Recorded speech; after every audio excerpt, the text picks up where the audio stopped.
వన్య అటవీ విభాగం ఇట్లాంటివన్నీ చాలా ఆయన చేతిలో ఉన్నాయి. కాబట్టి తప్పకుండా పవన్ కళ్యాణ్ గారు ఈ గ్రామాభివృద్ధికి తోడ్పడతాడు. తప్పకుండా రాఘవేంద్ర రెడ్డికి ఆయన ఆశీర్వాదం ఉంటుంది. రాఘవేంద్ర రెడ్డి గారు ఇక్కడ మంత్రాలయాన్ని సస్యశ్యామలం చేస్తాడని ఈ సభాముఖంగా నేను కోరుకుంటున్నా. తిరుపతి ఒక విషయం చెప్పదలుచుకున్నా, మీ అందరికీ తెలుసు, చంద్రబాబు నాయుడు గారు జైల్లో ఉన్నప్పుడు మొట్టమొదట పోయిన వ్యక్తి పవన్ కళ్యాణ్ గారు. ఆయన బేషరతుగా, అంటే షరతులు ఏమీ లేకుండా ఆయన ఒక కింది లాంటి వాడు చంద్రబాబు నాయుడిని జైల్లో వేసింది చూసి ఆయన కంటి దడ పెట్టుకొని వెంటనే నేను బేషరతుగా తెలుగుదేశానికి మద్దతు ఇస్తున్నాను, తప్పకుండా ముఖ్యమంత్రి చంద్రబాబు నాయుడు అని జైల్లో ఉన్నప్పుడే చెప్పాడు.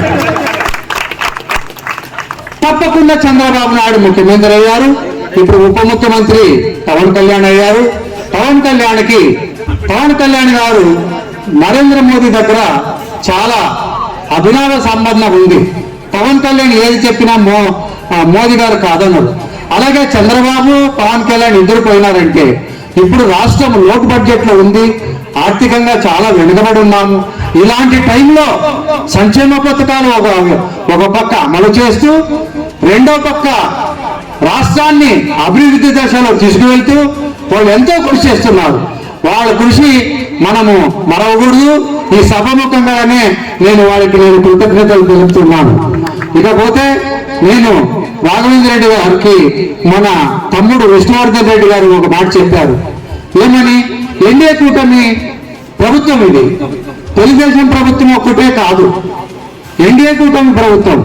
కాబట్టి ఎన్డీఏ కూటమి ప్రభుత్వంలో మనకు అందరినీ కూర్చోబెట్టుకొని సమానంగా ముందుకు తీసుకువెళ్ళాలని, తర్వాత పదవులు కూడా వాళ్ళ పర్సెంటేజ్ ఎంత ఉంటే అంత, రాష్ట్రంలో వాళ్ళకి కూడా కొంత పర్సెంటేజ్ ఉంది, జనసేనకు బీజేపీకి. కాబట్టి ఇది ఆయన దృష్టిలో ఉంచుకోవాలని ఈ సభాముఖంగా ఆయన విన్నవించుకుంటున్నాను. ఆయన పర్సనల్ కూడా కలవడం జరిగింది, పర్సనల్ గా చాలాసార్లు చెప్పడం జరిగింది. కానీ అందరూ తప్పకుండా చేద్దామని మా సపోర్ట్ మాత్రం, జనసేన పార్టీ సపోర్ట్ మాత్రం 100% మన రాఘవేంద్ర రెడ్డి, మన తమ్ముడు రాఘవేంద్ర రెడ్డి గారికి ఉంటుంది.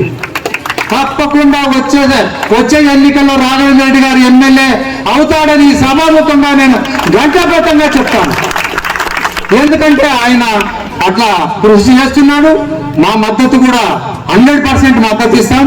తప్పకుండా రాబో కాలంలో కాబోయే ఎమ్మెల్యే మన రాఘవేంద్ర రెడ్డి గారు. మన నాడిగేన అయ్యన్న గురించి ఒక మాట చెప్తాను. ఆయన ఎన్నో గుప్తదానాలు చేశాడు.